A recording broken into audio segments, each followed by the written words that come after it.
In the realm of boxing, dream matchups are the fuel that keeps the sport alive. The what-ifs, the stylistic clashes, the speculation over legacy, and few fights in recent memory have captured the imagination of fans, like the colossal showdown between Canelo Alvarez and Terence "Bud" Crawford. Two pound-for-pound kings, two distinct legacies, two nations holding their breath. But amid the hype, drama, and endless opinions from pundits, one voice emerged with both authority and empathy: boxing legend Manny Pacquiao.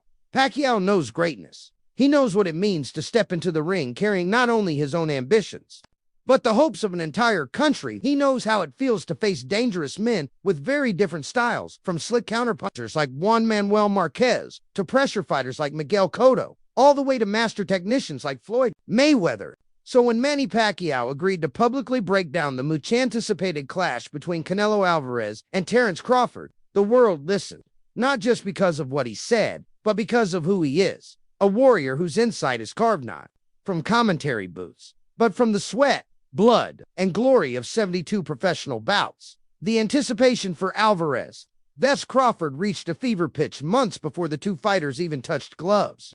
On one side stood Canelo Alvarez, Mexico's prodigal son, the undisputed super middleweight champion, a man whose resume includes victories over Gennady Golovkin, Sergey Kovalev, and Caleb Plant.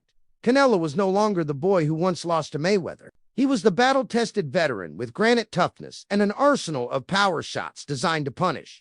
On the other side stood Terence Crawford, the undefeated three-division champion from Omaha, Nebraska, a master of angles, with KO power in both hands. A man who had just dismantled Errol Spence Jr. in a performance that many believed crowned him the best fighter on the planet. For Pacquiao, the intrigue didn't lie solely in who would win, it was how they would fight. From his vantage point, it wasn't just a battle of skill. It was a psychological chess match, a war of rhythm and timing, and a high-stakes test of each fighter's ability to adapt under extreme pressure. In several interviews leading up to the fight, Pacquiao broke down their respective strengths. Drawing from his own battles across 8 weight divisions, he pointed to Canelo's rhythm-breaking counters, his patience, and his punishing bodywork as the keys to slowing down a mover like Crawford.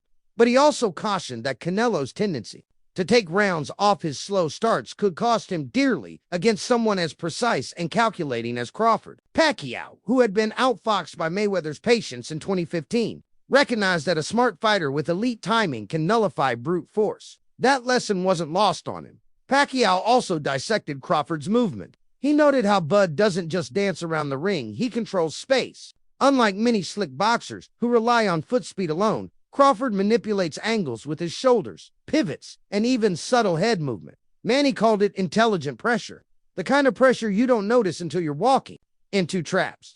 Against Spence, Crawford's ability to switch from orthodox to southpaw confused even the best analysts. Pacquiao nodded in approval as he watched a replay of Crawford's surgical destruction of Spence. He fights with his mind, Pacquiao said.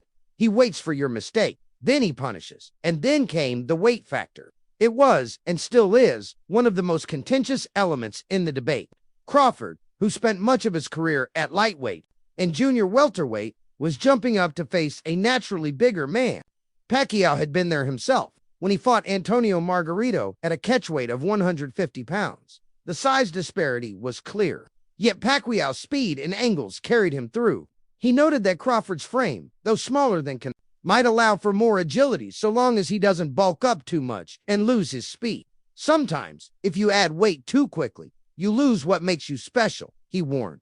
As fight week approached, Pacquiao became a regular on boxing panels. From ESPN to Sky Sports, his takes were sought after, not for controversy, but clarity. He spoke with humility and sharpness, often reminding fans that fights are won not only with punches, but with the mind. His prediction, a close, tactical fight, one that might not be a slugfest, but would be rich in nuance and tension. He stopped short of naming a winner, but he dropped a clue. Whoever controls the distance will win. If Crawford can keep it in the middle of the ring, he will make it his fight. If Canelo cuts off the ring and goes to the body, he can slow him down, but he must do it early. The fight itself lived up to the hype and then some. From the opening bell, the chess match unfolded.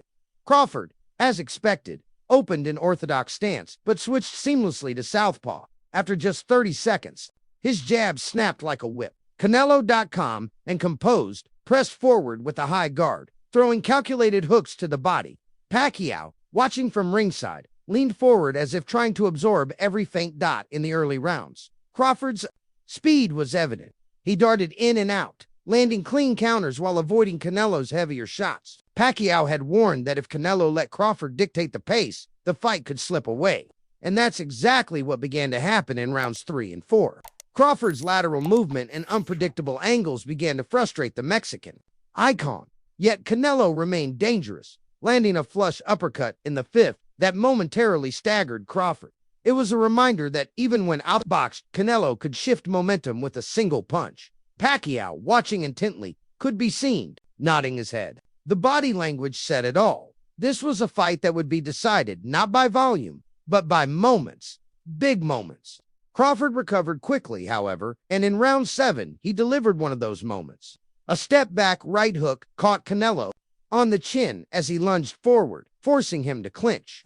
The crowd erupted. Canelo, though shaken, smiled defiantly and motioned Crawford forward. The fight was entering dangerous territory for both. From that point on, it became a battle of attrition. Crawford maintained control in the center of the ring, landing combinations while evading the heavy artillery. Canelo found moments of success to the body, but his output waned. Pacquiao later said it reminded him of his own fight against Mayweather, not in style, but in how difficult it was to hit a moving, thinking target.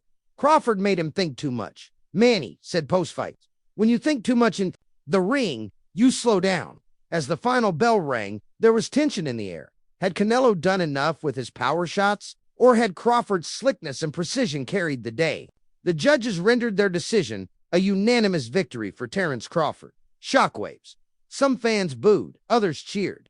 Canelo nodded in acceptance, raised Crawford's hand, and gave a nod of respect.